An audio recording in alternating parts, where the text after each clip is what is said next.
Huli sa akto ang dalawang individual na sangkot sa iligal na bentahan ng baril sa ikinasang operasyon sa Marawi City.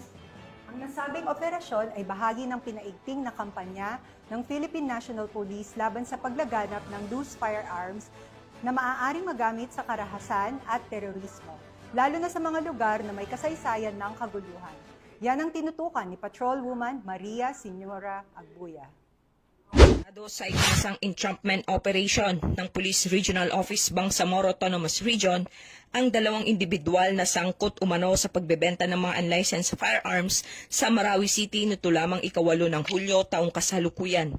Kinilala ang mga sospek na sina alias Mamor, 36 at alias Sarip, 34, driver na kapwa taga Lanao del Sur. Nasamsam sa operasyon sa Barangay Mipaga ang dalawang M14 US rifles, dalawang caliber 5.56 rifles at iba pang ebidensya. Matagal nang minamanmanan ang galaw ng dalawa dahil sa pagkakasangkot umano sa black market ng armas. Nahaharap sila sa kasong paglabag sa Republic Act 10591 at kasalukuyang nasa kustodiya ng Marawi City Police Station.